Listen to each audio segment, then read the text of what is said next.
Good Wednesday morning. It's 5:30. Welcome to Montana This Morning. I'm Victoria Hill. Thank you so much for starting your day with us. And good morning to Miller over in the Weather Center. Good morning, Victoria. How you doing today? Pretty good. No complaints here.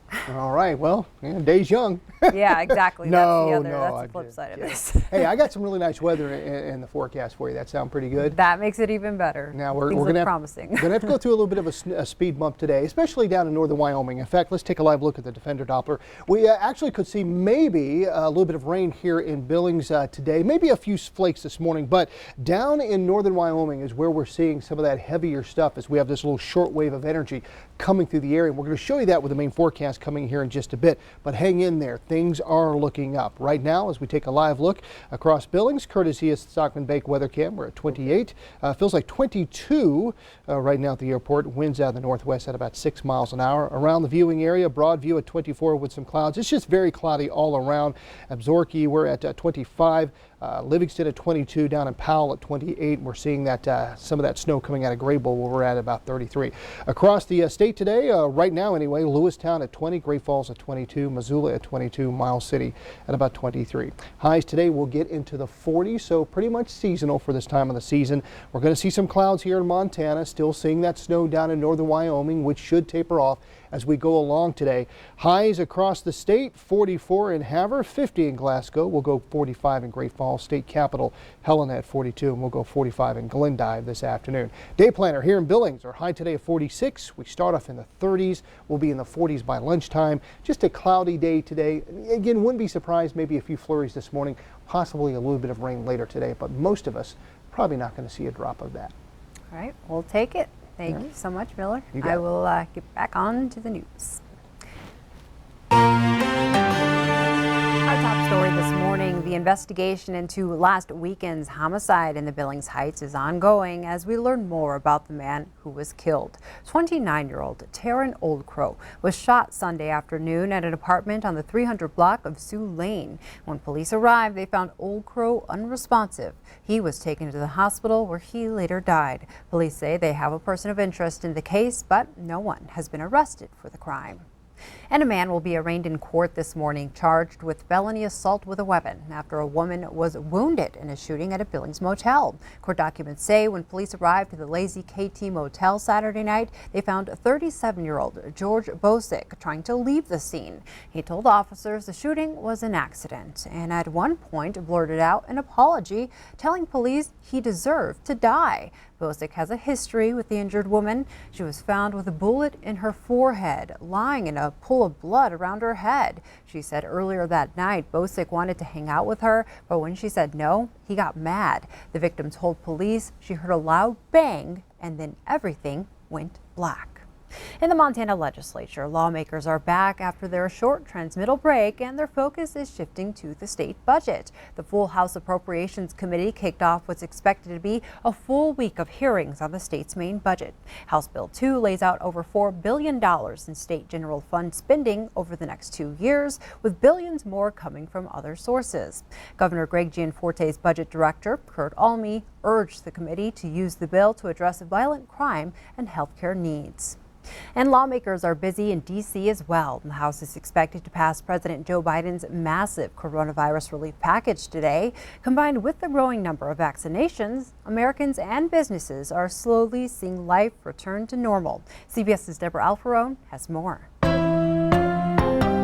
House Democrats are expected to pass the $1.9 trillion coronavirus relief bill this morning, sending it to President Biden's desk. I'm so excited, I just can't hide it. The bill includes $1,400 stimulus checks, extra unemployment benefits, and a new child tax credit that Democrats say will help lift nearly 10 million children above or closer to the poverty line. With cutback hours and being a single mom, anything helps at this point. Brianna Proudfoot works in the hard-hit tourism industry. She and her son moved to Nashville just as the pandemic began. Childcare has been our biggest issue since moving here, actually.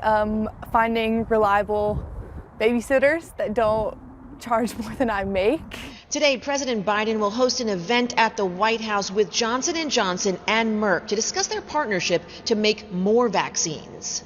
On January 20th, there was a 7-day average of 890,000 shots per day. Today we were averaging 2.17 million shots. Nearly 10% of eligible adults have been fully vaccinated. I've already seen people getting more comfortable about coming inside. Businesses like Nick's Restaurant in Wisconsin are starting to serve more people as restrictions ease up. I remember having 100 people in here, no big deal, and I turn around, I see there's 25, 30 people, and felt a little busy. In Texas, the state's mask mandate and all capacity restrictions expired last night. Deborah Alfarone, CBS News, Washington. And just because the mask mandate is over in Texas, it doesn't mean a person can't get into trouble for not wearing one. Businesses can still require customers to wear one. Houston's police chief says if a person refuses to leave a business for not wearing a mask, they can be charged with criminal trespass. Officers can also issue a criminal trespass warning, which prohibits a person from entering that business for a year. A new batch of local residents are about to be fully vaccinated against COVID-19. Over 400 people got shot number 2 at the Shrine Auditorium yesterday, and hundreds more will do the same this week. Appointments were only available for those who received their first dose at Cedar Hall the week of February 16th. Medical staff from organizations all over town are volunteering their time to make sure the community gets those shots. It's just fantastic to see nurses from not just one hospital, but all different departments, all different places coming together to help our community. We have nurses from adult floors, but we also have nurses that are here working from NICU floors. We have labor and delivery nurses. We have pediatric nurses. So it's really just fantastic that everybody's come together to make sure that we can do what's best for our community. If you have an appointment this week, there are a few things to remember. You'll need your COVID-19 vaccination card, and staff asks you to stay in your vehicle until 5 minutes before your appointment. Meanwhile, in Alaska, the state has opened up vaccinations to anyone 16 and older, and it's the first state to do so. Alaska has fully vaccinated over 16% of its population. Also making headlines this morning, the National Guard will stay at the U.S. Capitol through the end of May. About 2,300 National Guard members will remain, which is half of the current deployment. The acting chief of the Capitol Police made the request due to increased threats made to members of Congress during the first 2 months of the year. As many as 26,000 National Guard troops were stationed at the Capitol following the January 6th riots.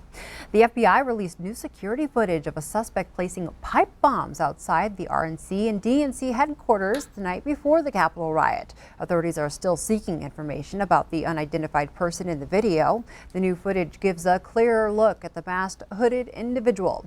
The FBI and ATF are offering a $100,000 reward for information that can identify the individual. Montana Senator Steve Daines and Wyoming's Cynthia Lummis are putting a hold on the nomination of Deb Haaland as U.S. Interior Secretary. The move isn't likely to stop Haaland's confirmation. The hold forces up to 30 hours of debate on her nomination. Daines said he wants to spotlight her record, which he said is one of opposing pipelines, fossil fuels, and trapping on public lands. He said Haaland's views will hurt the Montana way of life and kill Montana jobs. Senator Jon Tester has said he will vote to approve Haaland. 3 jurors were selected yesterday for the upcoming trial of the former police officer accused in the death of George Floyd. It's expected to take up to 3 weeks to choose all 14 jurors. Derek Chauvin stands accused of second-degree murder and manslaughter after he was seen pressing his knee on Floyd's neck for about 9 minutes last May. It's still unclear whether a third-degree murder charge will be added. If convicted, Chauvin faces up to 40 years in prison. Now closer to home, the invasive species that will lead to the eventual draining of Lake Alamo could now be in your fish tank. Zebra mussels have been found in moss balls sold at major pet stores all across the state and country. The product originated in Washington. Officials with Fish, Wildlife and Parks say we've been lucky in Montana because all of the mussels found in moss balls here have been dead. But they ask everyone to be careful when they clean out their tanks.